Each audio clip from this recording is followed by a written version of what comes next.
You're done here, MS. Vaughn, turn in your badge and coat. Now. The words echoed across the lobby of Westfield Memorial, slicing through the sterile air like a scalpel. Dr. Clifton Yates, the hospital's administrator, stood with flushed cheeks and an outstretched arm, enjoying the spectacle. Nurses paused. Patients craned their necks. Interns froze in place. All eyes landed on the woman at the center of it all, Celeste Vaughn. At 38, Celeste had dedicated over a decade of her life to the ER of Westfield Memorial. Calm under pressure, thorough to a fault, and fiercely protective of her patients, she was the kind of nurse colleagues relied on and supervisors quietly envied. But today, she was being cast out like a criminal. Violation of hospital policy, Yates barked. Unauthorized medical intervention. Improper allocation of resources.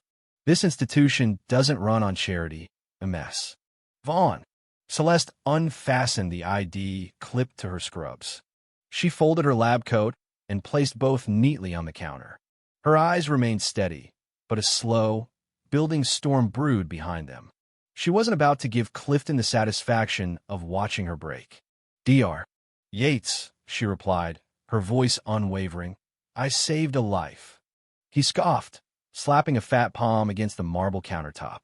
You wasted expensive supplies on an unregistered vagrant. No ID, no insurance, no payment method. That's not saving a life. That's costing us business.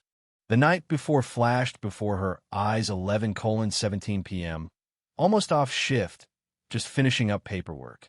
Then the ER doors flew open. A man stumbled in, his shirt soaked in blood, face scraped raw, limping with every breath. He collapsed.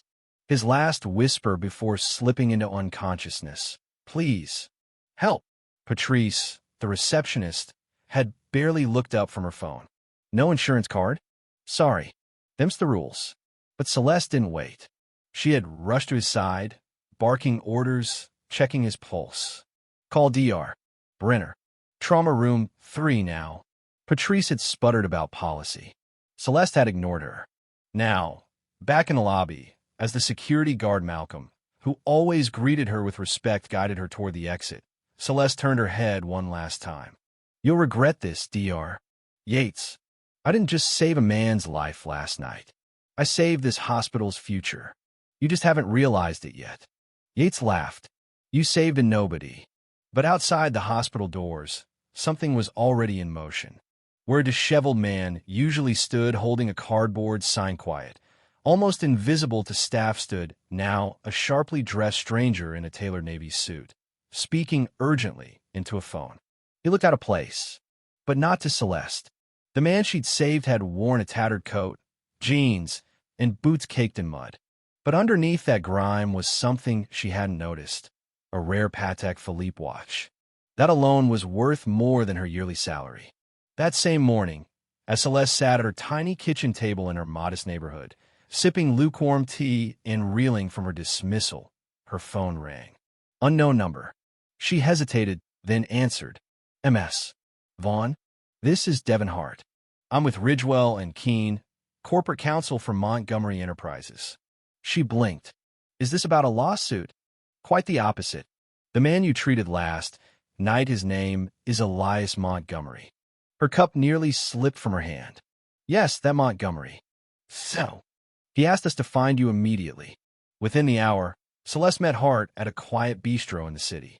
The lawyer, a polished black man with piercing intelligence behind calm eyes, slid a tablet across the table. You saved this man's life. On the screen was Elias Montgomery's professional headshot. Slick suit, composed smile, none of the terror from last night. He has a habit, Hart continued, of going off the grid. No security, no staff.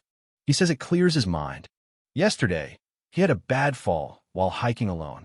He dragged himself miles to your hospital. You were the only person who helped him. Celeste stared, still in disbelief. Mr.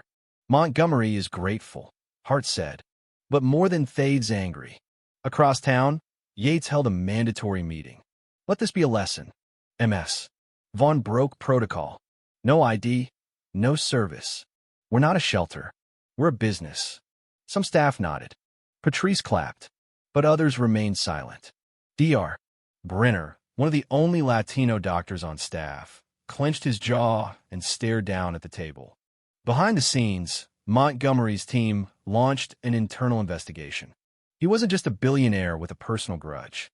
He was a man with resources, connections, and, most dangerously, receipts. He demanded hospital footage, email archives, staff records. "I want to know how many people were turned away like I almost was," he told his team. "I want to know what they've buried." The numbers were worse than anyone expected. 89% of Black and Latino walk-ins without insurance had been denied treatment over the past 5 years. Some of them had died. Others had simply disappeared from the records. Donations to local politicians lined up suspiciously with budget decisions that cut services to low-income patients. Meanwhile, Celeste received a private message from Malcolm, the guard. "I think you need to see this," he wrote. Attached was surveillance audio, something Yates didn't know existed. "She's arrogant. Thinks compassion gives her power. I wanted to fire that Black nurse for years. Saving a hobo? Perfect excuse." That clip, combined with Patrice's social media post, "Rules exist for a reason." Glad justice was served, with dozens of laughing reactions began spreading online. The final straw came at the Westfield Memorial Annual Gala. Politicians, executives, hospital donors. Everyone had gathered to honor Yates as Healthcare Executive of the Year. As he lifted a champagne glass and toasted record-breaking profits and streamlined operations, the projection screen behind him flickered. Then it changed. Audio, surveillance footage, transcripts, charts, disparity reports. Then a voice.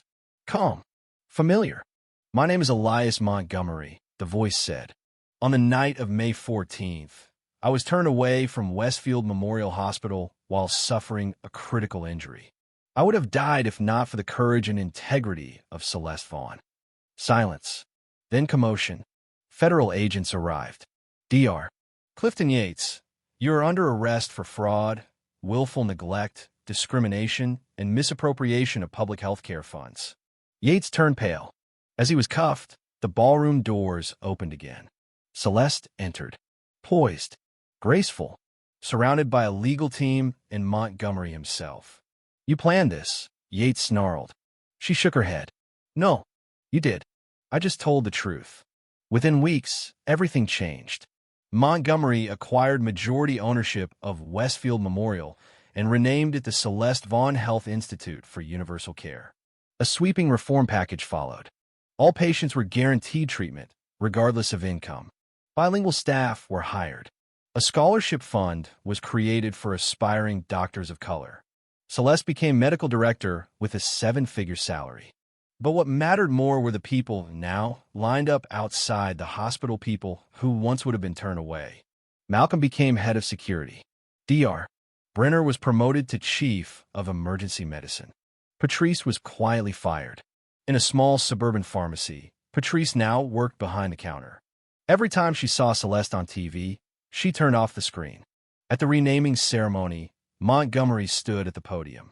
"This woman saved my life when it cost her everything. Now, she's changing the future of healthcare in this country." Celeste stepped up. The applause thundered. "I thought losing my job was the end," she said. "But I realized it was the beginning. We don't need more rules. We need more courage." 6 months later, 5 more hospitals across the country adopted the Vaughn model. A best-selling biography chronicled her rise. Justice for Celeste trended globally. Her story was taught in medical schools. In a quiet prison cell, Clifton Yates scrubbed toilets. His wife divorced him. His children changed their last name. All his political allies vanished. One day, he received a letter, an invitation, to the official opening of the Celeste Vaughn Health Institute in Chicago. The signature, M. Johnson, head of security. At the ceremony, Montgomery stood with Celeste once more. "The world needs more like you," he told her. She smiled. "The world needs to believe that doing the right thing still matters." As cameras flashed and families lined the halls of a new kind of hospital, Celeste walked forward not as the nurse they tried to break, But as the visionary they could never stop. She didn't destroy the system. She rebuilt it, and she made compassion unstoppable.